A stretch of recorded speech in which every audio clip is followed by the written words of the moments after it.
On pourra accorder aussi l'une ou l'autre question à l'un ou l'autre membre du parti qui voudrait bien intervenir. Sans trop tarder, honorable, vous avez la parole.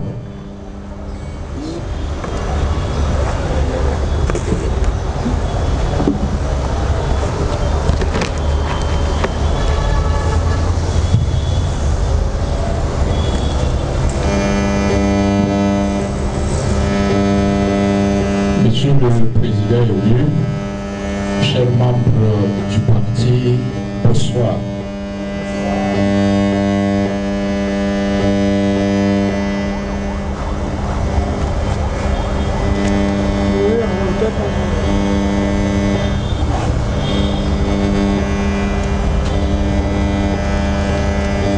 Nous saisissons à nouveau cette opportunité créé par le bureau national de notre parti pour que chaque mardi nous puissions nous retrouver en ces lieux pour faire le point de la situation sécuritaire dans notre pays, conformément à la résolution adoptée lors de notre congrès tenu à Kisangani de cette année, d'après laquelle le parti s'engageait à faire régulièrement la situation, le monitoring de la situation sécuritaire, non seulement dans la partie Est, mais également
en ville de Boutemo sous la menace de ZADF, sans oublier bien entendu la situation telle qu'elle se présente à Bunia, à Djougou, à Irumu.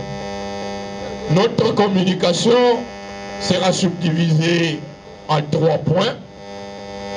D'abord, la situation du M23 à territoire de Rutshuru. La situation du M23, la question du M23 à territoire de Rutshuru, Nyiragongo et Goma. À 2e point, nous allons parler de la question des ADF et la situation en ville de Boutemo, à territoire de Beni et Irumu.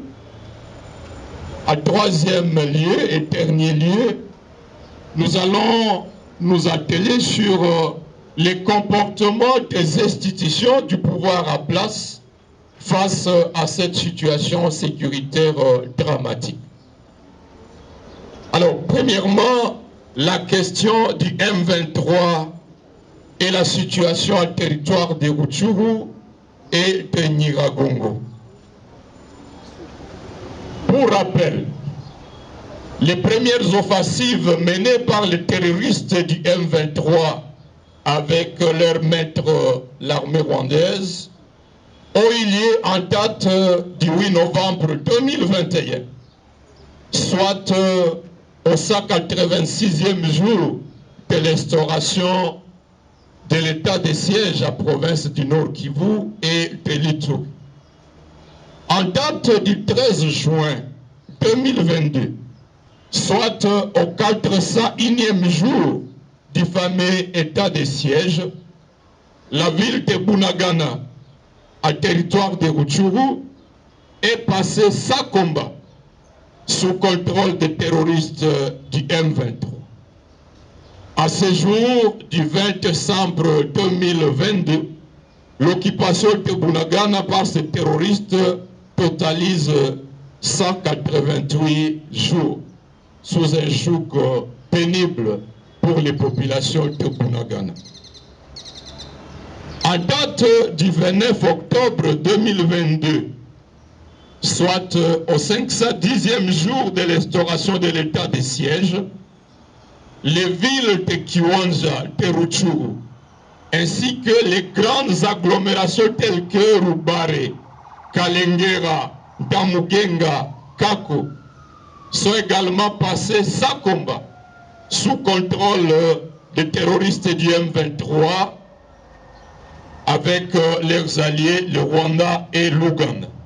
À ce jour, l'occupation de ces entités est au 52e jour, sous un joug pénible pour les populations. Par cette occupation de Rutshuru, Kiwanja, Rugari, les terroristes du M23 ont coupé la communication entre Rutshuru, Butembo et Goma, et donc tous les habitants concentrés à Goma sont privés de toute possibilité de se ravitailler à vivre à partir des territoires, du reste des territoires de la province du Nord Kivu. Pour la flambée des prix des denrées alimentaires à ville de Goma et les conditions de vie difficiles. Après avoir pris sans combat les contrôles de la route nationale numéro 2 et de toutes les agglomérations qui longent cette route, les terroristes du M23 ont poursuivi leur progression sans combat pour prendre les contrôles de Tongo, de Bambou et de Kishiche, à chefferie de Bwito, territoire de Rutshuru, vers l'ouest du territoire de Rutshuru, avec l'intention manifeste d'aller prendre le contrôle de la ville de Kichanga, c'est à la lisière entre Massissi et Rutshuru, prendre le contrôle des agglomérations de Bukombo, dans le but de couper également la circulation sur l'axe Kanyabayonga, Nyanzale, Mweso, Kichanga, Sake, Goma, le seul axe praticable qui relie la partie sud du Nord Kivu avec la partie nord, mais dont la praticabilité est difficile au regard de la dégradation de l'état de la route. Face à cette progression libre des terroristes et des agresseurs du M23, nous saluons l'engagement patriotique des populations des territoires de Rutshuru, de Nyiragongo, de Massissi, qui non seulement refusent de se soumettre au dictat du M23 à Bunagana, à Katale, à Rugari, à Kiwanja, mais également s'emploient par des méthodes de résistance patriotique pour empêcher toute progression des agresseurs vers Kichanga, vers Burungu.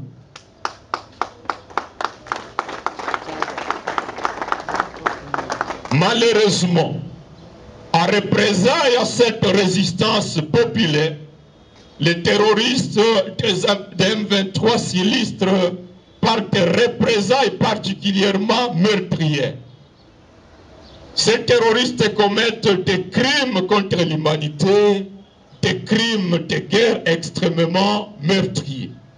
C'est ainsi qu'en date du 29 novembre et du 30 novembre, les gens du M23, avec leurs alliés, l'armée rwandaise, ont perpétré un massacre de plus de 250 Congolais à Kishiché. Simplement parce que la population s'était montrée hostile à la présence du M23 et à représenter donc plus de 250 compatriotes congolais ont été sauvagement massacrés.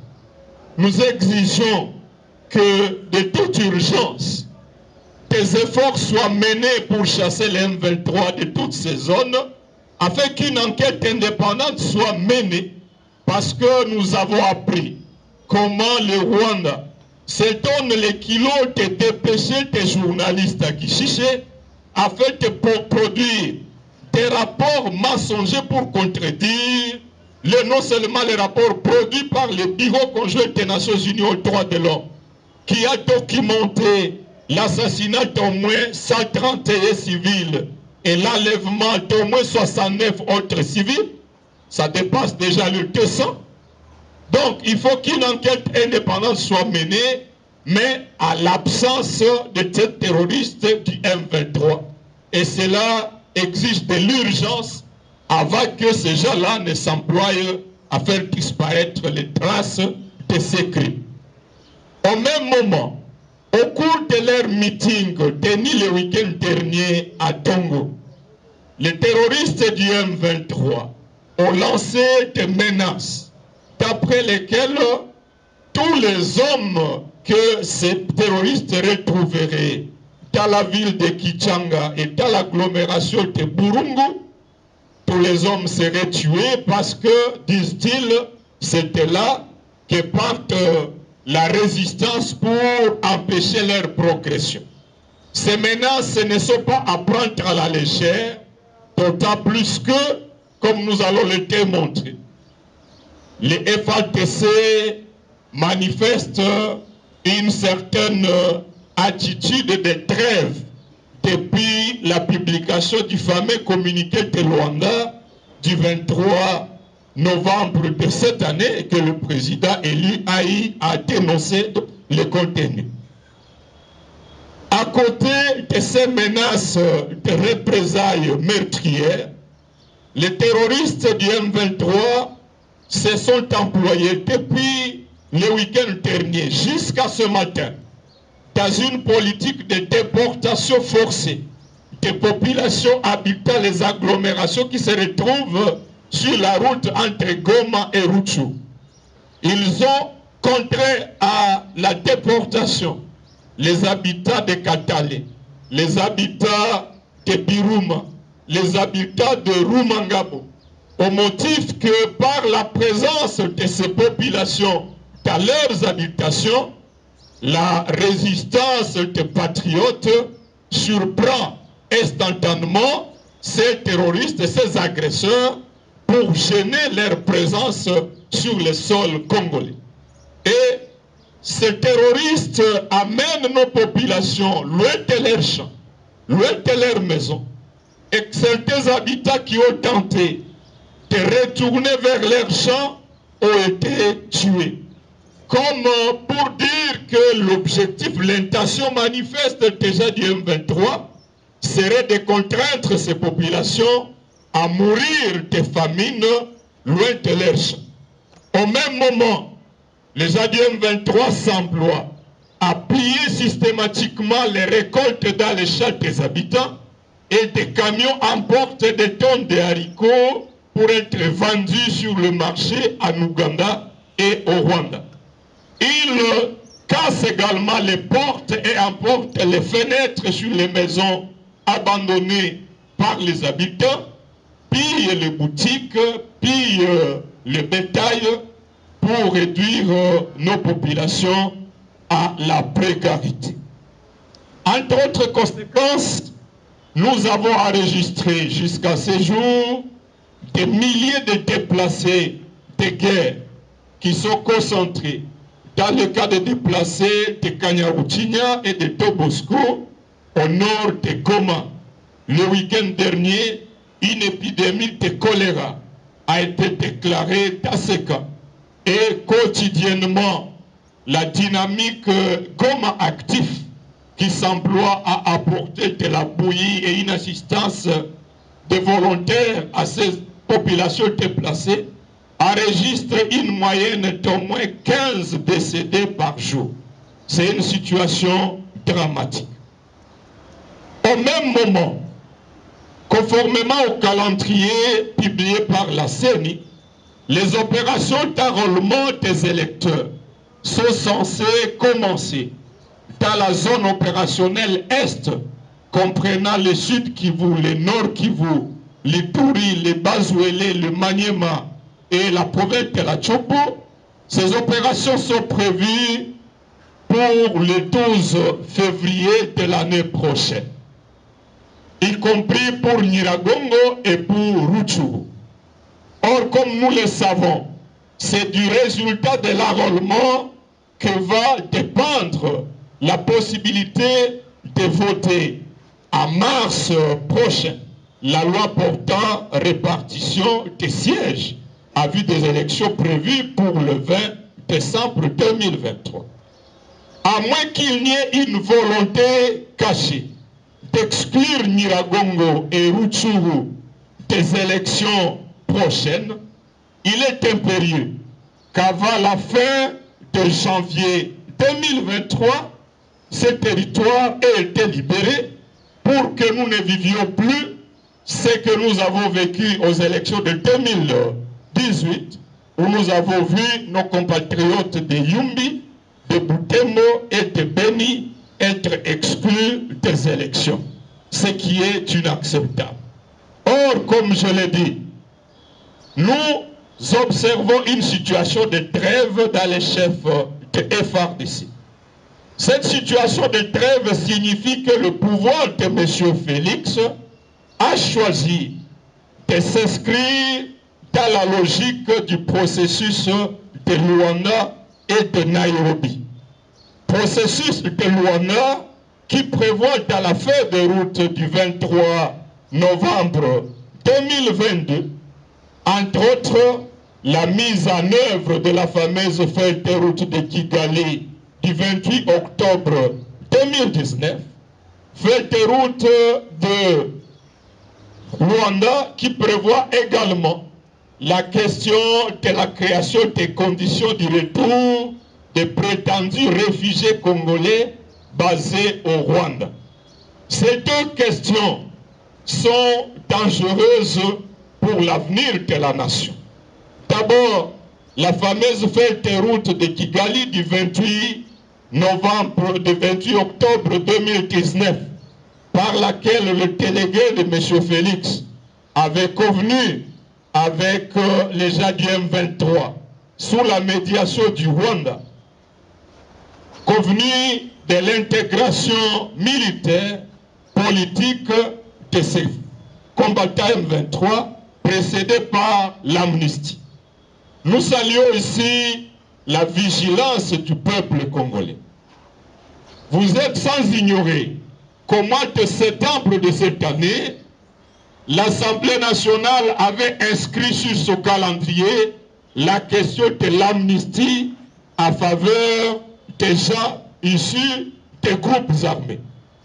Ça veut dire, nous comprenions que c'était un projet d'octroi de l'amnistie aux gens du Rwanda. Grâce à la vigilance du peuple congolais, jusqu'à la clôture de la session, cette question d'amnistie n'a pas été inscrite à l'ordre du jour de l'Assemblée nationale. Au contraire, grâce à notre pression et dans une logique de récupération de l'opinion, le bureau a présenté une recommandation d'après laquelle aucun dialogue dont la finalité serait l'intégration des gens venus des groupes armés dans notre armée, que tout dialogue ayant pour but cette intégration était interdite. Nous avons salué cette recommandation qui est le fruit de notre résistance, de notre combat, mais cela ne suffit pas. Parce que, comme je le disais, en souscrivant pour le processus de Nairobi et en décrétant une trêve dans les chefs des FARDC, le pouvoir de M. Félix voudrait manifestement user de la fatigue des populations, de l'alisement de la situation, pour contraindre ces populations, les placer devant un fait accompli et contraindre cette population à avaliser un chemin de dialogue avec ces prétendus terroristes, ces terroristes du M23.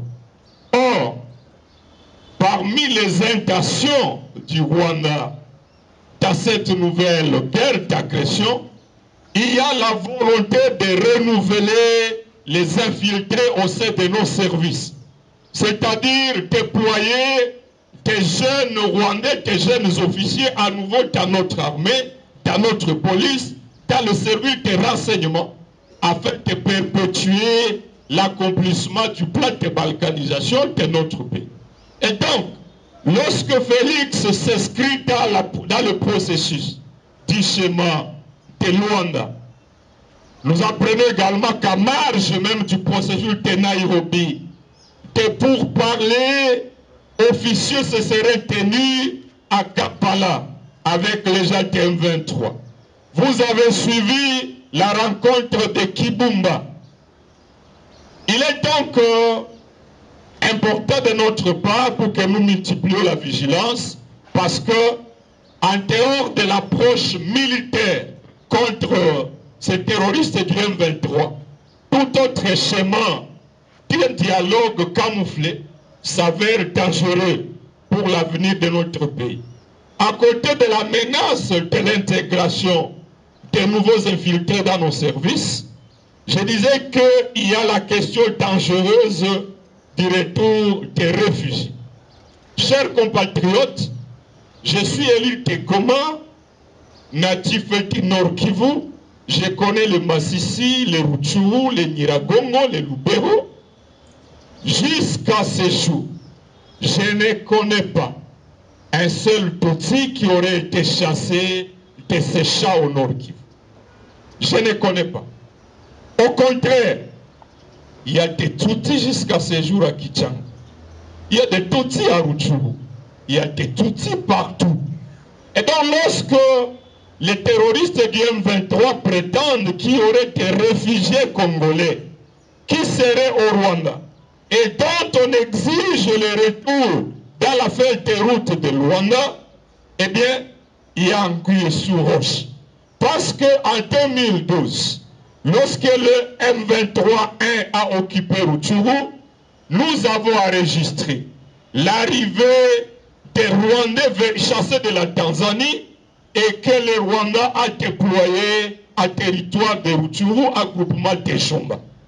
Lorsqu'aujourd'hui, dans la feuille de route de Luanda, on pose la question des conditions de retour de ces réfugiés-là, on voudrait nous mettre devant une situation telle que on va enrôler des étrangers à territoire de Rutshuru, à territoire de Nyiragongo, à territoire de Massissi, dans la partie sud de Lubero, comme pour infiltrer davantage même les institutions politiques au niveau des assemblées provinciales et de l'Assemblée nationale.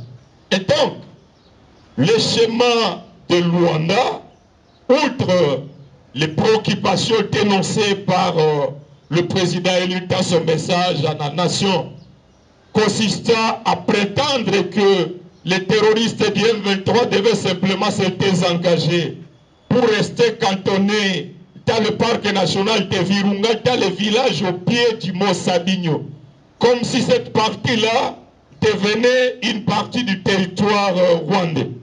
Et dire que les autres parties desquelles les terroristes du M23 devaient se retirer, ces parties-là passeraient sous contrôle de la fameuse force régionale, comme pour créer un conclave, un enclave du Rwanda dans ce territoire. Ce schéma-là est dangereux parce que non seulement il nous expose à ces dangers de l'enrôlement des étrangers, mais également au danger de la balkanisation de notre pays. Pour terminer sur ce point de la question du M23, territoire de Nyiragongo et de Rutshuru, il est impérieux que des actions de pression s'organisent davantage pour que, au plus tard au 31 janvier 2023, disais-je, soit au minimum 12 jours avant le début des opérations d'enrôlement, que ce territoire ait été libéré pour permettre aux populations de retourner dans leurs agglomérations à ville de s'y faire enrôler. Mais pour que ces résultats arrivent, des actions de pression s'imposent. Des pressions pour amener la communauté internationale à ne pas se limiter aux simples appels demandant au Rwanda de cesser, parce que c'est le seul langage que le Rwanda écoute.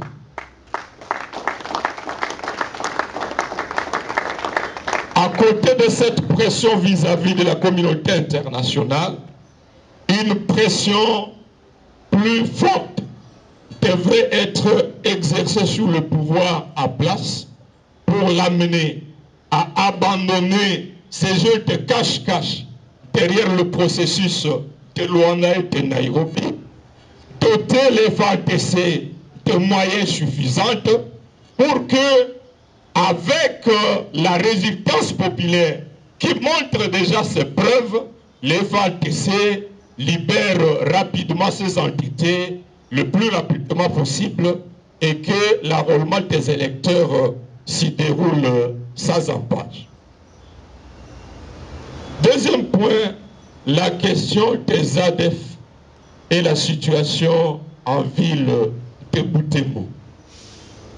Alors que l'attention de l'opinion publique nationale et de la communauté internationale est focalisée sur la menace que représente le M23 contre la ville de Goma, les ADF agissent de manière plus intense depuis un temps à ville de Butembo, et si une vigilance nationale plus active n'est pas mise en action, nous risquons d'être surpris que l'ennemi prenne le contrôle de Butembo, craignant plus que le contrôle de Goma ne lui attire une mobilisation plus forte.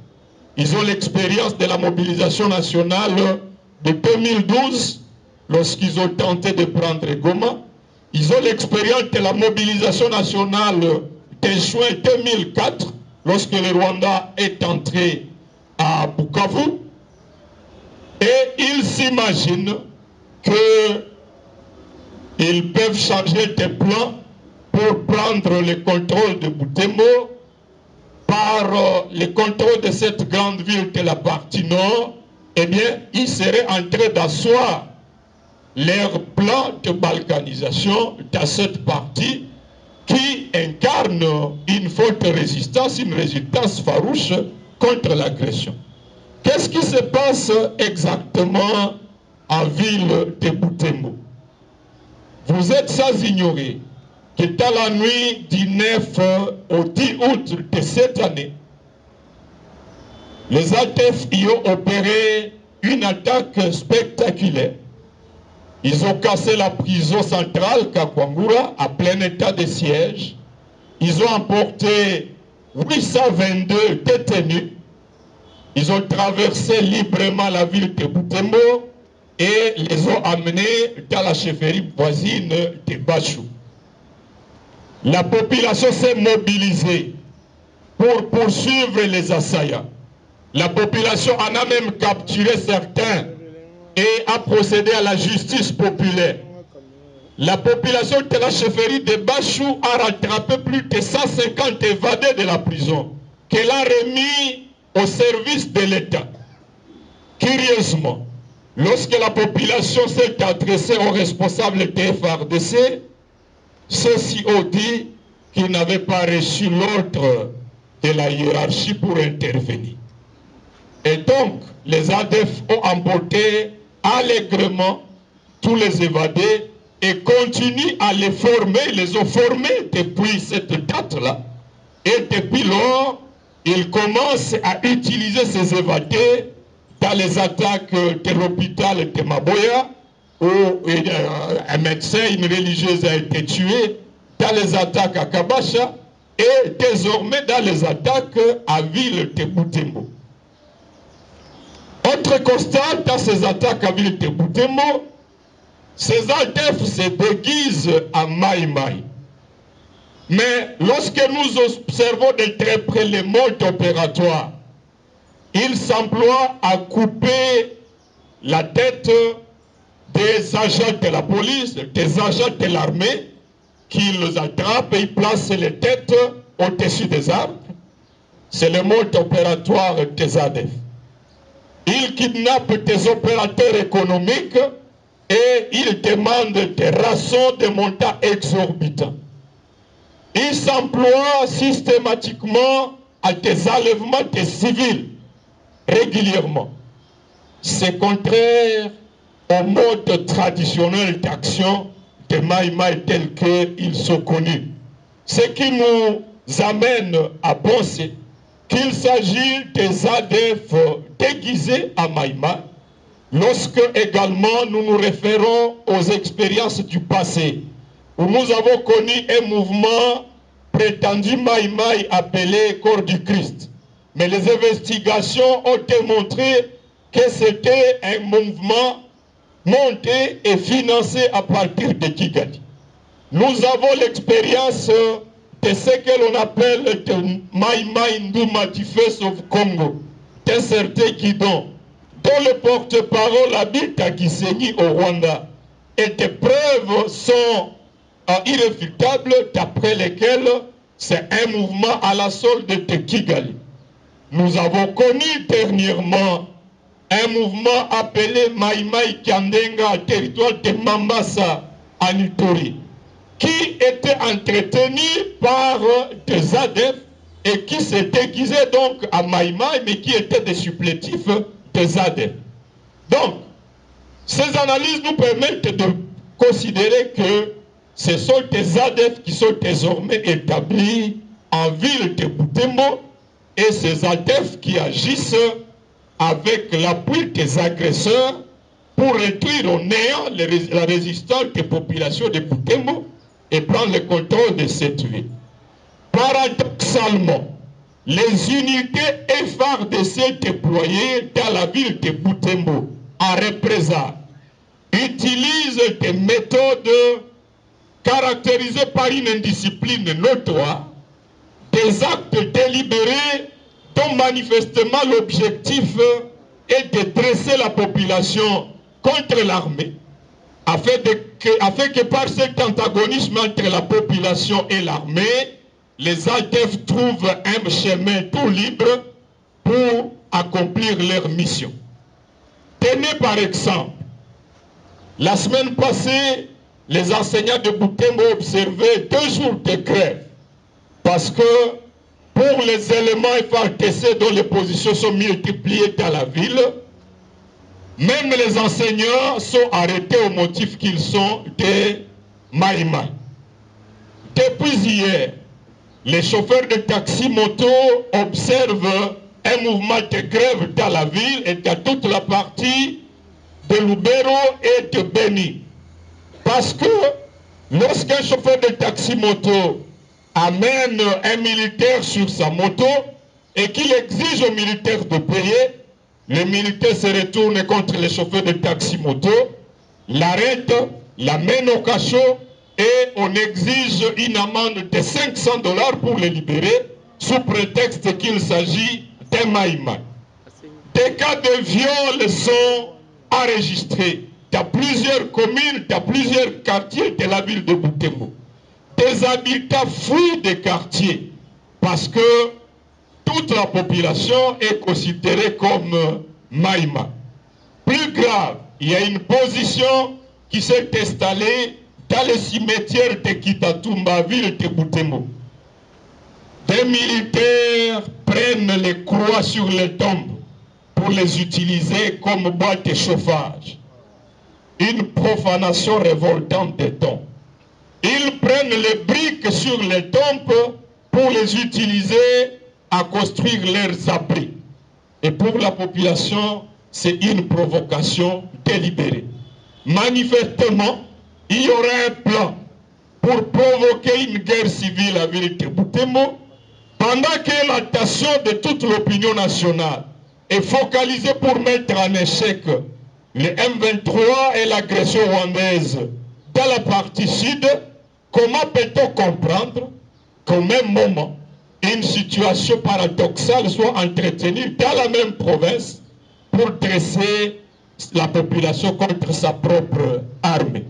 Et curieusement, l'auditoire militaire et tout le système de la justice militaire ne fait rien pour intervenir, sanctionner les indisciplinés.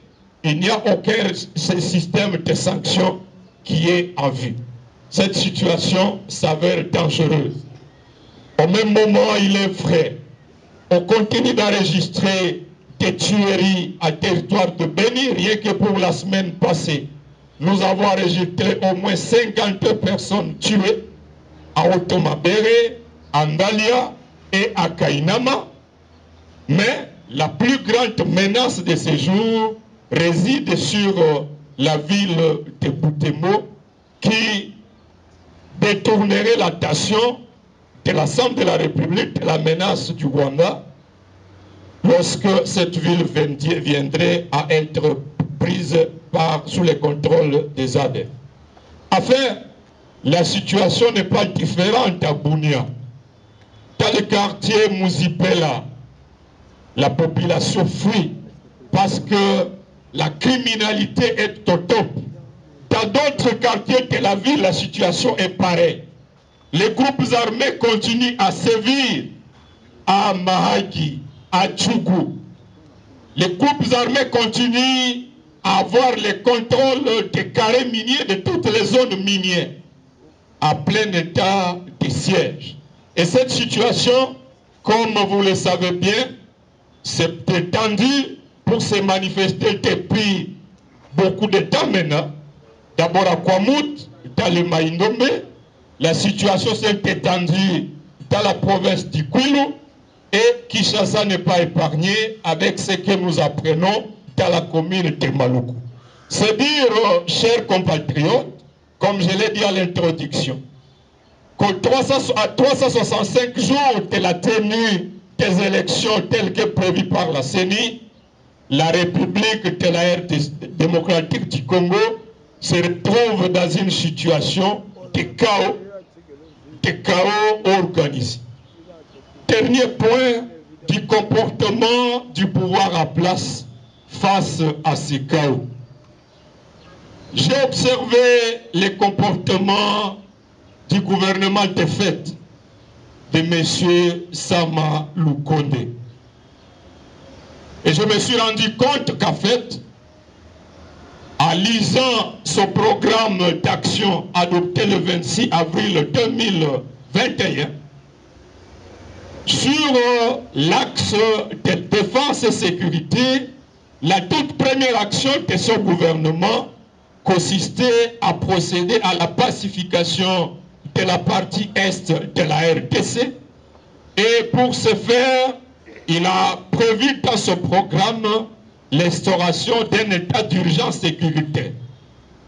Comme si cela ne suffisait pas, au lieu d'un état d'urgence sécuritaire, le pouvoir de M. Félix a instauré un état de siège dans l'amateurisme absolu. Le bilan de cet état de siège à ce jour est pire que les raisons pour lesquelles la même majorité parlementaire avait procédé au départ du gouvernement Ilukamba. Mais parce que ce Parlement fonctionne aux ordres instrumentalisés, il a perdu tout pouvoir d'initiative, eh bien, l'interpellation adressée au Premier ministre que j'avais déposée en date du 23 septembre 2022 et dont M. Mbosso avait accusé réception en date du 3 octobre 2022, promettant que Sama Lukonde devait être invité au Parlement à la plénière la plus proche du 3 octobre 2022, jusqu'à la clôture de la session parlementaire, cette interpellation n'a pas été programmée.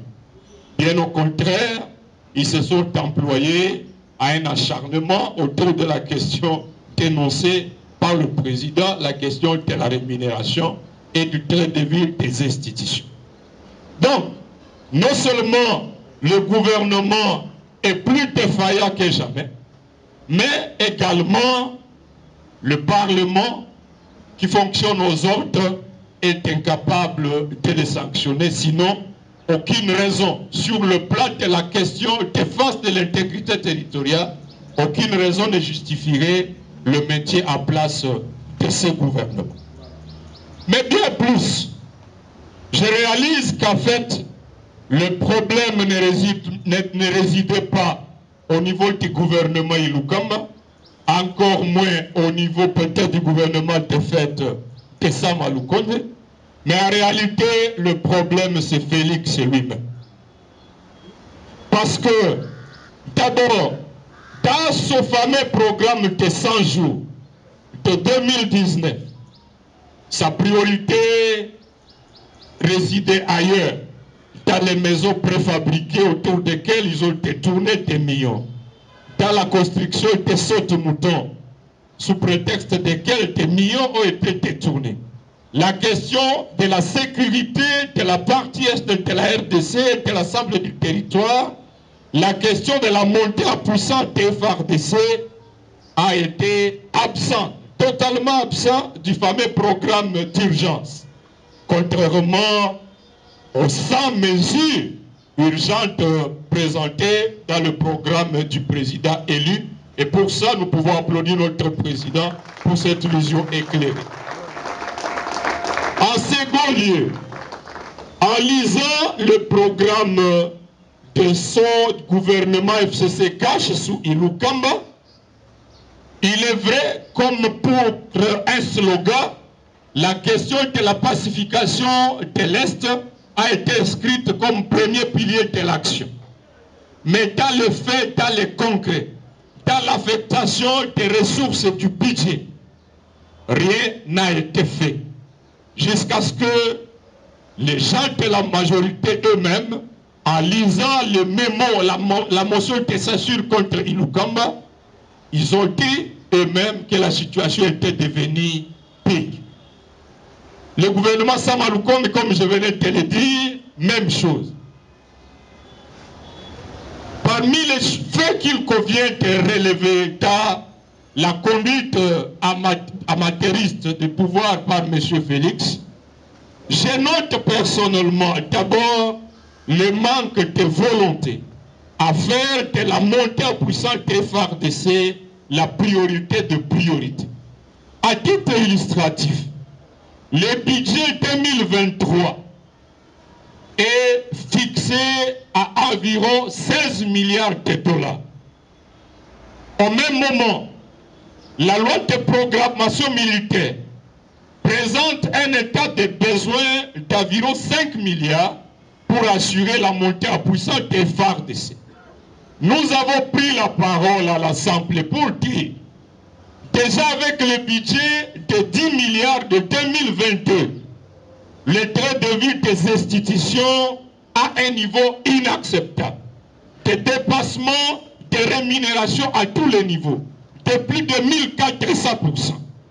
Nous avons dit que pourquoi ne pas accepter de maintenir le fonctionnement de l'État et de tous les autres services au niveau budgétaire de 2022, c'est-à-dire 10 milliards, et affecter les 6 milliards à couvrir le besoin présenté dans la loi de programmation militaire, au lieu d'étendre ces 5 milliards sur les 5 ans, c'est-à-dire de 2023 jusqu'à 2028, alors que nous sommes sous agression, nous procédons à la mise à la sous-traitance de notre sécurité affectons les 6 milliards du budget 2023 au FATC, à la police, au service de renseignement, pour assurer l'autonomie de notre défense.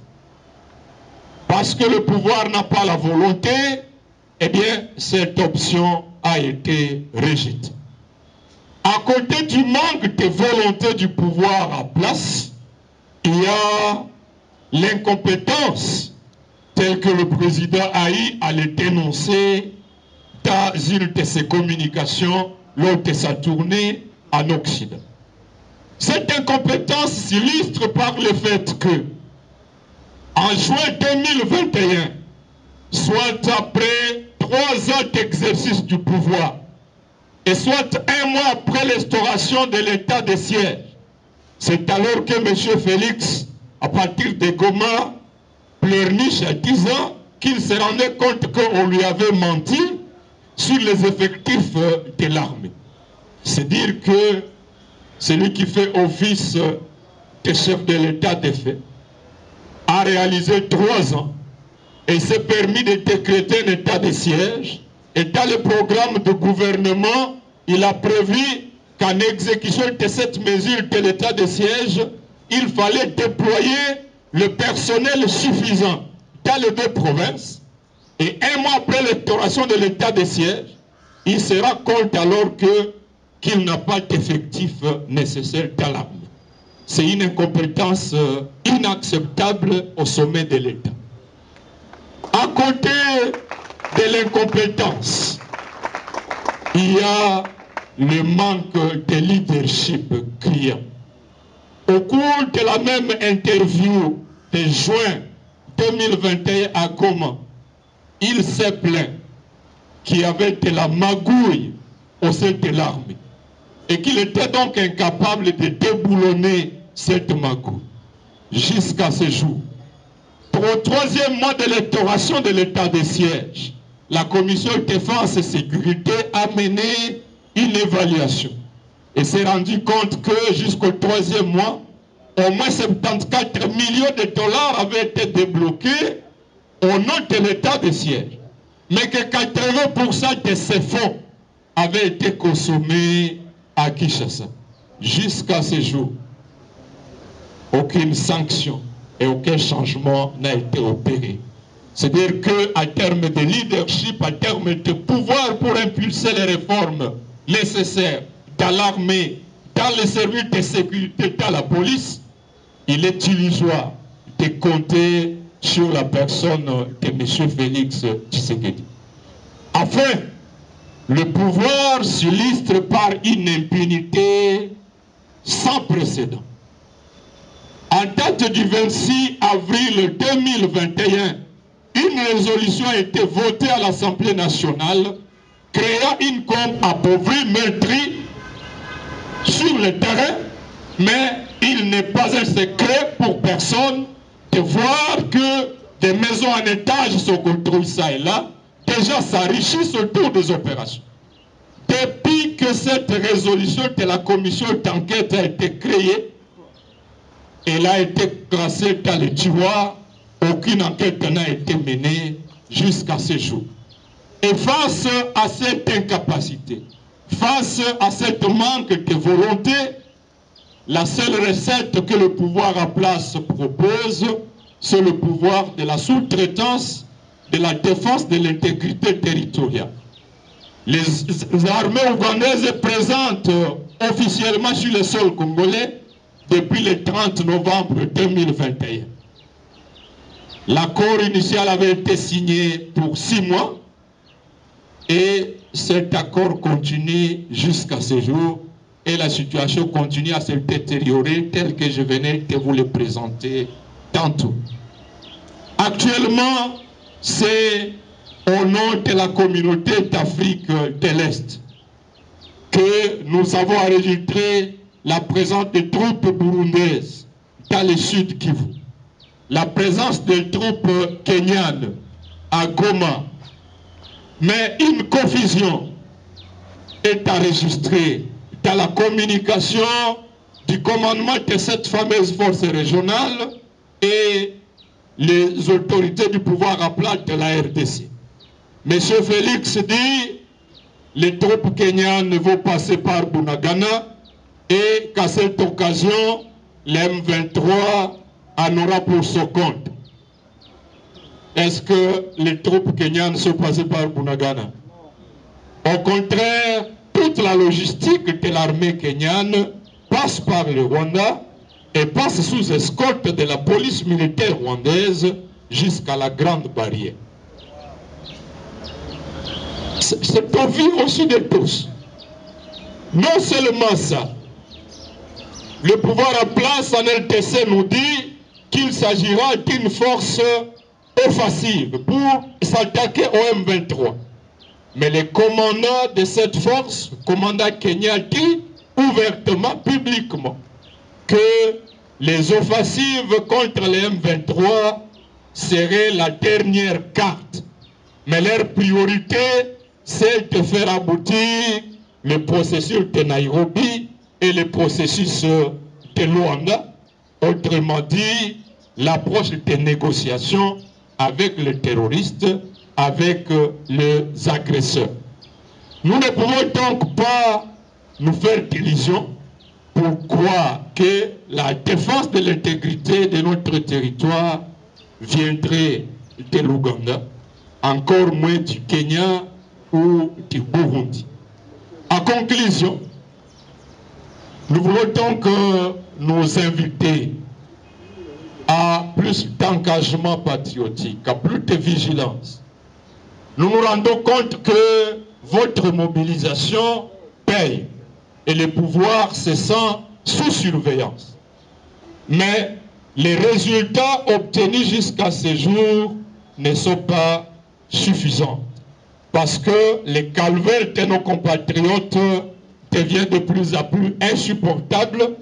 À Goma, dans le cas de réfugiés, à Rutshuru, à Nyiragongo, à Butembo, à Beni, dans l'Ituri, et comme je l'ai dit, avec ce qui se passe à la ville de Bunia. Deuxième raison de l'urgence, c'est le programme de l'enrôlement. Je voudrais poser la question de savoir si vous êtes prêts de voir les compatriotes de Rutshuru, de Nyiragongo, être exclus du processus d'enrôlement et donc des élections de 2023. Cher Banamboka DSD, êtes-vous prêts à accepter que Nyiragongo et Rutshuru soient exclus des élections à venir? Êtes-vous prêts? Merci.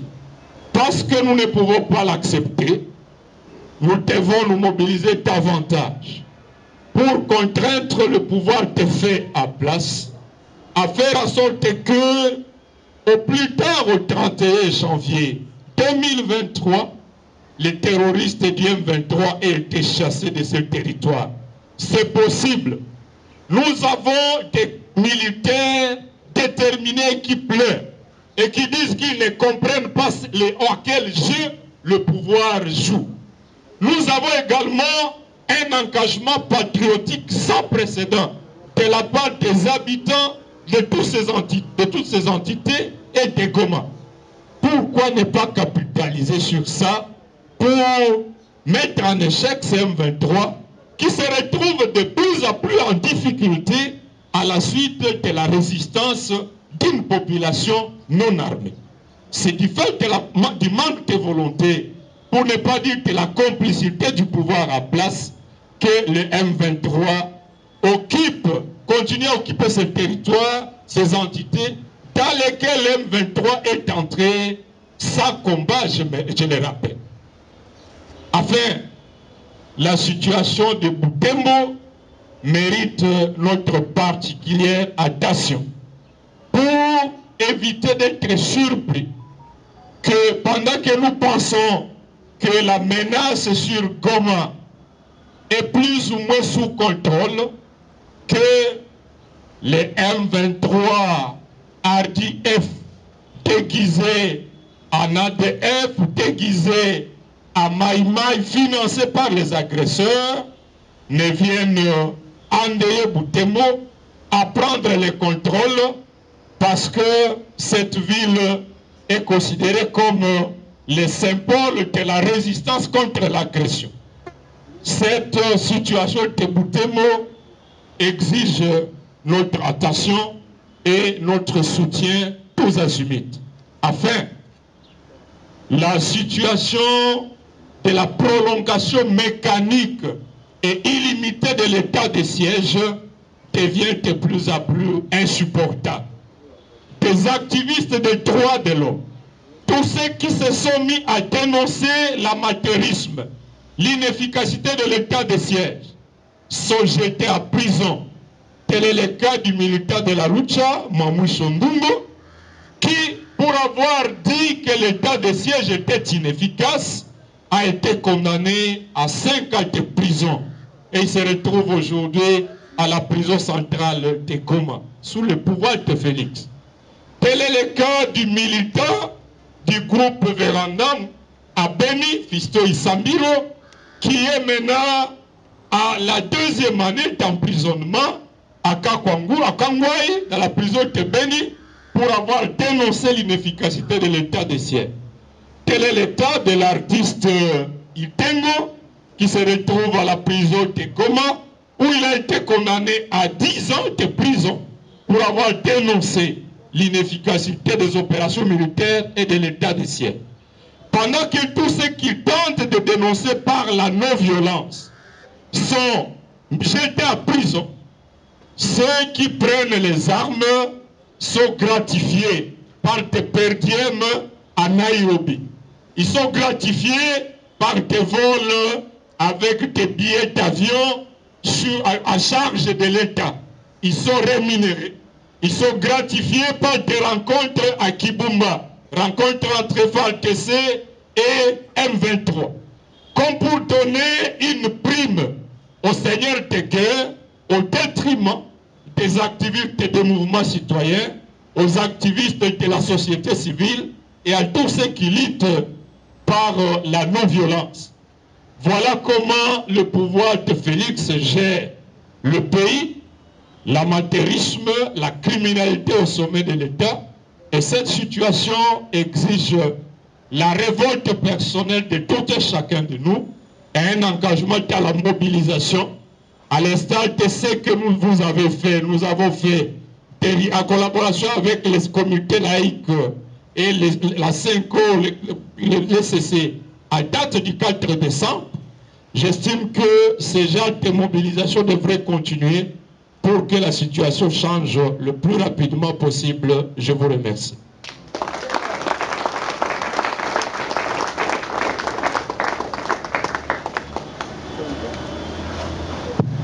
Merci encore une fois. Je vous demanderai d'applaudir fortement. Applaudissez, applaudissez. On n'entend pas vraiment vos applaudissements. Bien, merci. Comme nous l'avons dit, nous passons maintenant à la séance des questions-réponses. Priorité aux journalistes. Ceux qui sont ici, j'ai vu Top Congo, il s'est déplacé. J'ai vu les journalistes qui étaient prévus. C'est à vous que nous donnons la priorité pour poser des questions. Tu viens de là. Venez ici. Si vous avez une question à poser. Non, venez. Non, une fille, Thierry. Mais ça va, ça va. Non, venez ici. Devant la table. Merci beaucoup pour la parole. Je suis Dominique Dinanga de la radio Top Congo. Vous l'avez appris sûrement, le Conseil de sécurité des Nations Unies venait de lever officiellement l'embargo sur les armes imposé à la République démocratique du Congo, et c'était une résolution introduite par la France qui a été votée. Est-ce qu'on peut considérer cela comme une victoire diplomatique du pouvoir en place? Et est-ce que cela constitue aujourd'hui une lueur d'espoir à la situation sécuritaire à l'est de la RDC? Merci.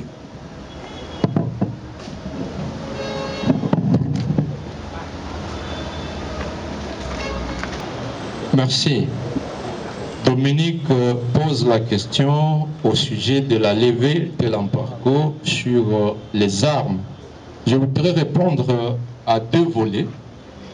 D'abord, pour dire qu'il s'agit de la victoire du peuple congolais qui se mobilise depuis longtemps contre l'agression du M23, qui s'est levé pour dénoncer les propos tenus par des membres des Nations Unies disant que le M23 disposait des armes sophistiquées, et nous avons assisté à des manifestations populaires à Kiwanja, à Goma, à Butembo, à Kinshasa, dans la diaspora.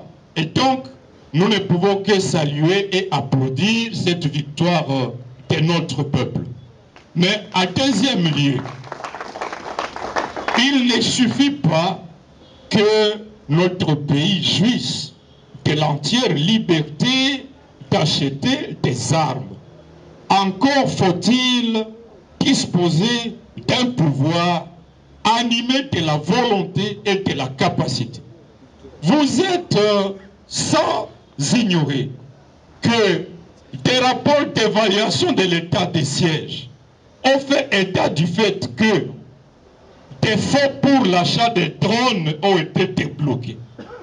Ces drones ne faisaient pas partie des armes soumises à l'embargo. Au lieu d'acheter des drones militaires, des bandits au sommet de l'État ont acheté des drones de reportage de matchs de football. Donc ce n'est pas une question d'embargo, c'est une question de criminalité au sommet de l'État.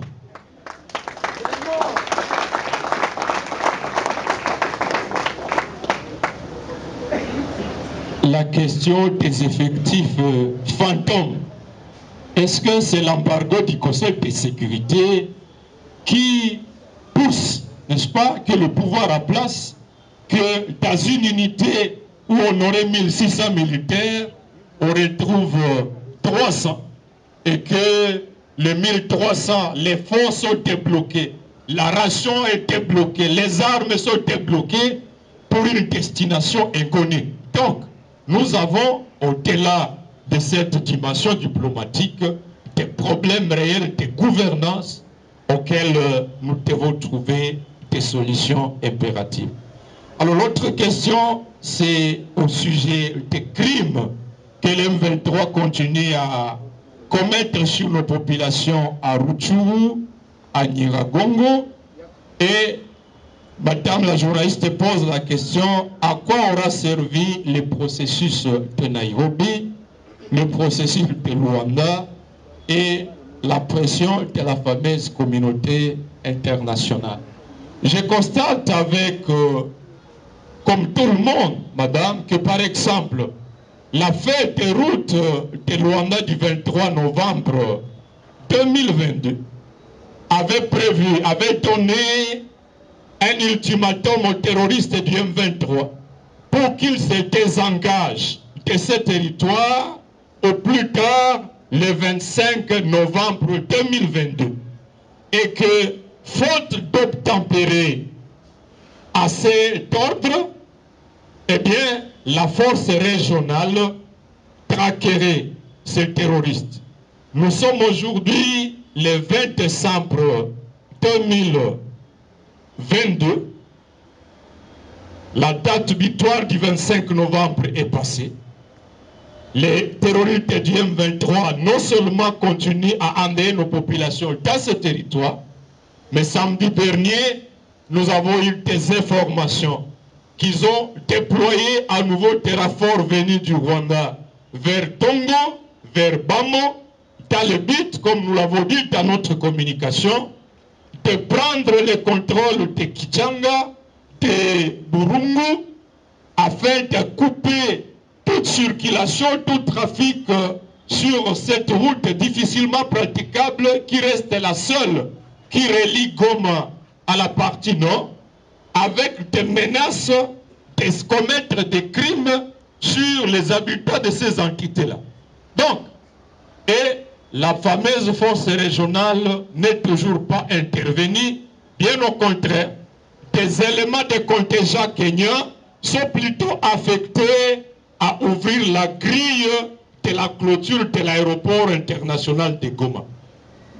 Bon, je n'ai jamais attendu une force internationale déployée pour que les éléments s'occupent de l'ouverture de la grille des aéroports. Ce n'est pas en tout cas ça la réponse aux attentes. Donc, ce processus de Luanda, jusqu'à ce jour, reste théorique. Le processus de Nairobi, comme je l'ai dit, a été une messe pour réunir les groupes armés. Et vers la fin de la clôture des derniers travaux, troisième round de ce processus, ils ont menacé de suspendre leur participation à la cérémonie de clôture si leur per diem n'était pas payé.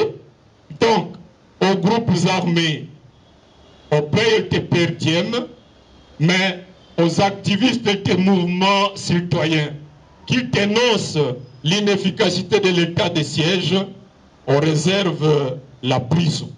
Donc ce processus de Nairobi n'a rien apporté.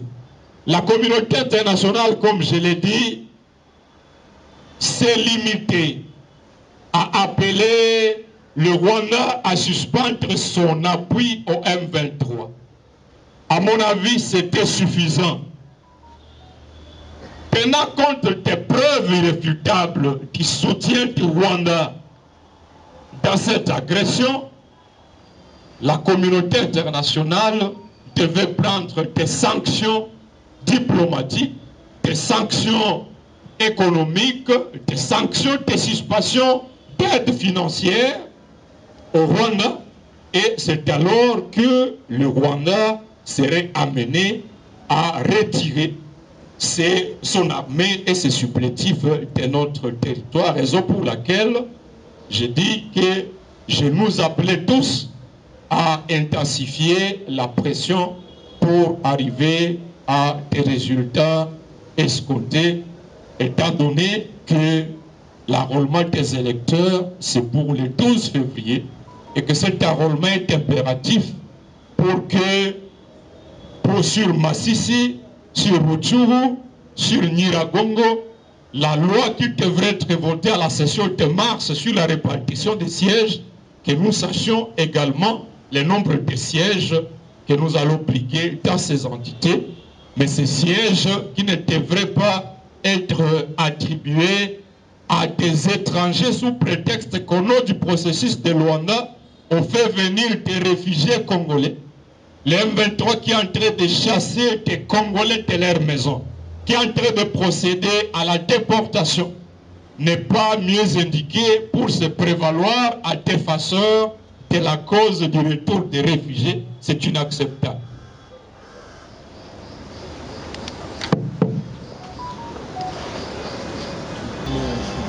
Journalistes, venez.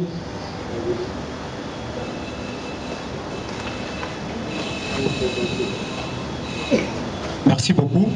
Je suis Awa Jean de Dieu. Je viens de Goma en province Nord Kivu. Je travaille pour les comptes de Hope Channel Télévision. Je voulais poser une question à l'honorable Jean-Baptiste Kassekwa. On ne savait même pas qu'il y avait une conférence aujourd'hui. C'est en passant qu'on nous a dit qu'il y a conférence. Il y a incessamment le gouvernement de Kinshasa qui avait dit que plus jamais on négociera avec les groupes terroristes, notamment les M23. Mais il y a récemment, la semaine passée, le commandant de la 3e zone de défense qui a été visible à Kibumba en train de négocier avec les responsables du M23. N'est-ce pas un complot contre la République honorable? Merci.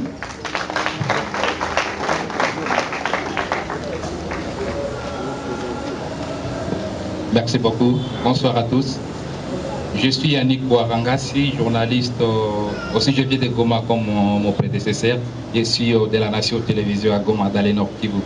En fait, j'avais une question par rapport à la mesure exceptionnelle de l'état de siège, toujours à vigueur chez nous dans le Nord Kivu. Aujourd'hui, à Goma, comme à Butembo et à Beni, il y a 3 maires de ville. Il y a un maire à congé, il y a un maire en exercice et il y a un maire, il y a un futur maire, donc un maire qui a été nommé. Comment les cités juge cette situation? N'est-ce pas une confusion dans ce sens-là? Merci. Stevie, c'est à Goma toujours.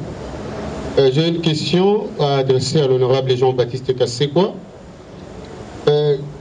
Comment vous trouvez la proposition de certains analystes politiques qui estiment que la RDC devait directement négocier avec les grandes puissances, à l'occurrence les pays qui ont le droit de veto, pour résoudre la question sécuritaire à l'est de la RDC?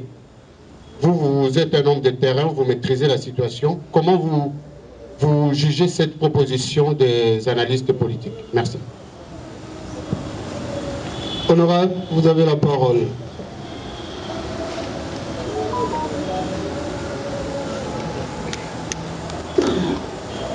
Alors, merci de questions posées par de compatriotes venus de Goma. Jean de Dieu de Hope Channel soulève la question de la rencontre de Kibumba entre les terroristes du M23 et les commandements de l'armée, à contradiction totale avec les discours officiels d'après lesquels le pouvoir ne négociera pas avec les terroristes du M23. Alors nous continuons à dénoncer les jeux de cache-cache du pouvoir. Comme je l'ai dit, nous observons que sur le terrain, les FARDC se retrouvent dans une situation de trêve. La résistance contre les terroristes du M23 est organisée par la population. Raison pour laquelle le M23, par exemple, sur la route Kibumba, Rugari, Katale, les M23 se mettent à organiser des déportations forcées des populations. À Kichanga, à Kishiche, à Bambou, c'est la population qui organise la résistance. Mais sur tous les axes, que ce soit Mabenga, qui s'est gourdé la partie est de notre pays, que ce soit Kibumba, que ce soit à Tongo, on n'observe pas d'offensive à vue de récupérer ce territoire-là. Et cette trêve aurait été donnée à la suite du fameux processus de Luanda. Donc, officiellement, le pouvoir dit qu'il est opposé à toute négociation avec ces terroristes, mais dans le fait, il ne fait rien pour changer la situation. Il voudrait pousser la population à la fatigue pour qu'une fois épuisés, une fois fatigués, les habitants de Goma, de Butembo, de Rutshuru commencent à organiser certaines manifestations pour dire, bon, pourvu que nous sortions de la guerre, peu importe les résultats, le reste sera examiné après. Le pouvoir joue à la complicité pour ne pas soutenir l'approche de la libération militaire de ces entités alors que c'est possible et pousser à ce qu'on lui donne l'aval à vue des négociations. Or, ces négociations sont dangereuses parce que le Rwanda voudrait rajeunir la classe des infiltrés dans nos services de défense et de sécurité pour perpétuer les guerres d'agression à vue de la balkanisation. Je partageais ce matin avec un aîné qui disait qu'au cours des formations idéologiques sous l'AFDEL à Rumangabo, en 1996, que des instructeurs rwandais disaient qu'ils ne quitteraient jamais la RDC tant que le plan de la balkanisation du Congo ne sera pas accompli. Qu'après la balkanisation du Soudan, devrait suivre la balkanisation de la RDC.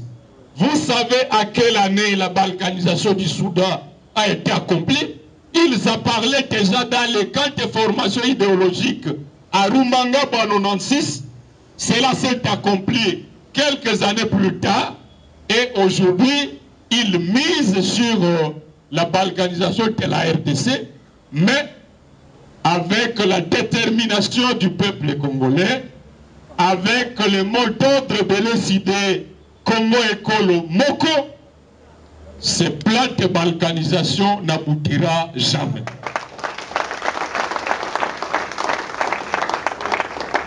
Alors, notre ami Waragissi pose la question au sujet de l'état de siège. À la veille de l'instauration de l'état de siège, le président élu avait signé un communiqué pour dénoncer l'amateurisme au sommet de l'État. Cet amateurisme qui s'est manifesté dans la façon dont l'état de siège avait été proclamé. Comme je le disais tantôt, déjà dans le programme du gouvernement, il était prévu un état d'urgence sécuritaire à lieu place de l'état d'urgence.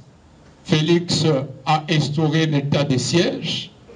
Un mois après, alors qu'il était dans le programme du gouvernement, il prévoyait déployer le personnel militaire policier suffisant dans ces provinces. Un mois après, il s'est décrié à Goma pour dire qu'on lui avait menti sur les effectifs militaires, c'est dire l'amateurisme.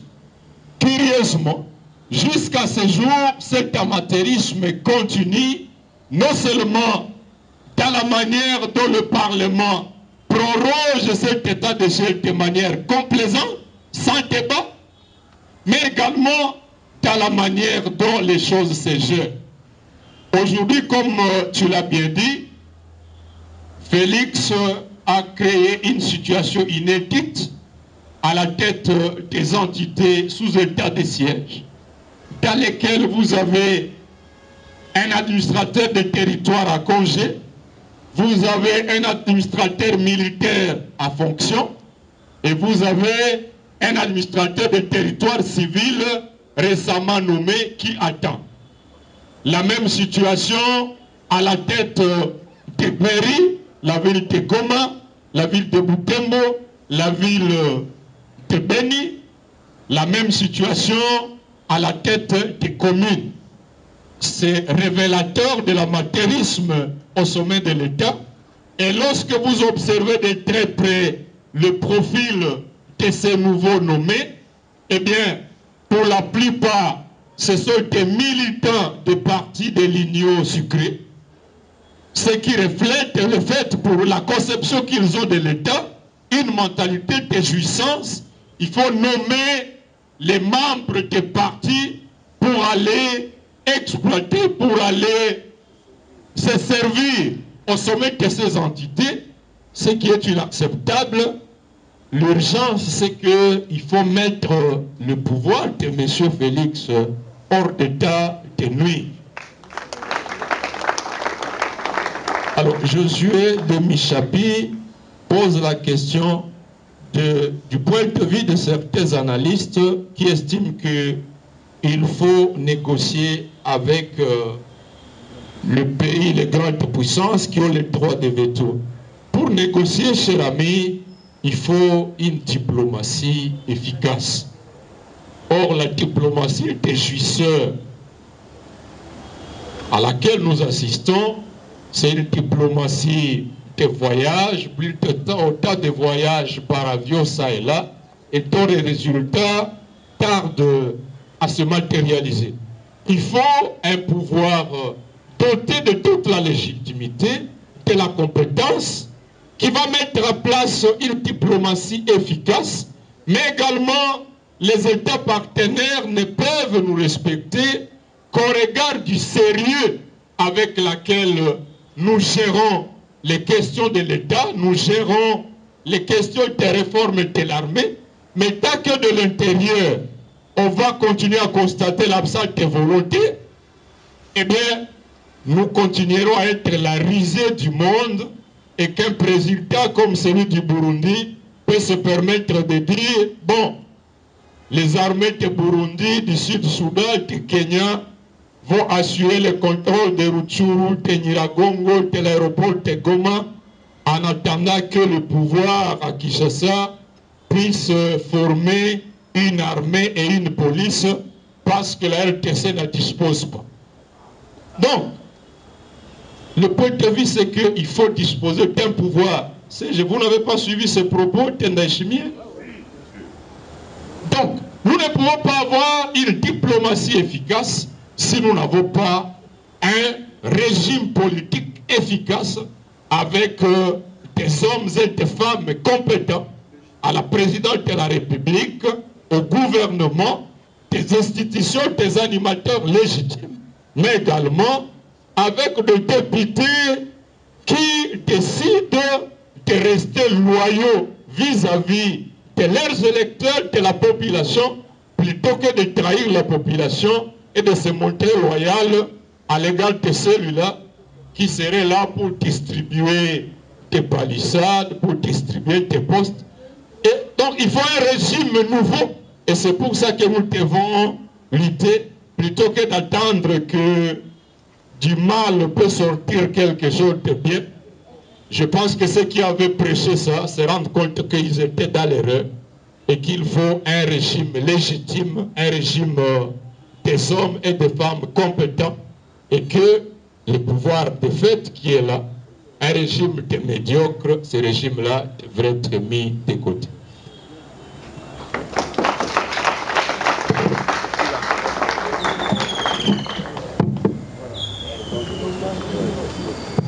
Je pense que nous allons arrêter. Exceptionnellement pour les amis qui ont dit qu'ils étaient de passage, qui ne savaient même pas qu'il y avait une conférence ici. Ici, chaque mardi, à l'ECID, nous organisons ce que nous appelons le point de l'ECID sur la situation sécuritaire en République démocratique du Congo. Donc, c'est pour témoigner notre attachement à tout ce qui se passe au Congo, à l'Est, ici à l'Ouest, partout où il y a problème de l'insécurité. Et comme vous êtes de Goma, donc vous êtes journaliste, vous allez prendre sans doute position où vous parlerez à travers la télévision ou la radio. Transmettez ces messages que nous sommes toujours de cœur avec toute cette population qui souffre côté Est. Jamais on l'abandonnera. Et cela fait partie de l'option fondamentale de son activité politique. Je parle donc du président élu, qui ne cesse de parler de cette situation, de s'engager avec tous les partis sur les recherches de solutions sur ces problèmes. Voilà, avant de clôturer, je viens de voir là Nicodème, l'exécutif provincial de Lualaba, qui nous surprend, qui est ici avec nous. Comme ça,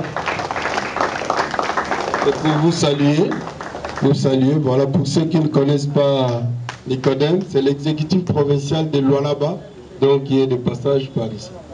Voilà, merci. Je vous invite donc à vous lever pour la prière.